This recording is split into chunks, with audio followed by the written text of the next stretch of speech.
Dunja Mijatovic, rappreżentanta tal-OSCE għal-Libertà tal-Midja, kellha kliem pożittiv ferm dwar l-abbozz ta' liġi dwar il-midja li ġie ppreżentat mill-Gvern Malti. Nilqa' bosta provvedimenti tal-abbozz ta' liġi li jekk jiġi adottat joffri iżjed protezzjoni għax-xogħol ġurnalistiku, qalet Mijatovic wara analiżi li seħħet fuq talba tal-Ministru tal-Ġustizzja Owen Bonnici. Fil-kummenti tagħha Mijatovic innutat provvedimenti bħal dikriminalizzazzjoni ta' ċertu offiżi li għandhom x'jaqsmu ma' attivitajiet ġurnalistiċi u l-midja.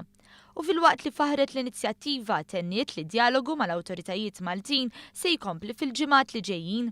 Dan biex ikun hemm titjib f'ċertu definizzjonijiet fil-waqt li kkummentat dwar il-protezzjoni ta' persuni pubbliċi, l-obbligu ta' reġistru għal edituri ta' siti fuq l-internet u li l-protezzjoni tas-sors għandha tkun issalvagwardjata.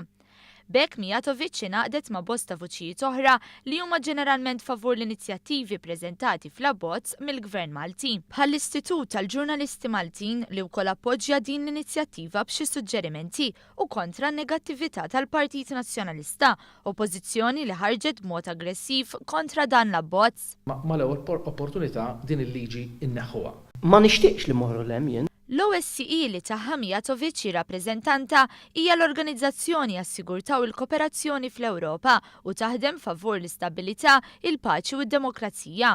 Fiha hemm imsieħba 57 pajjiż.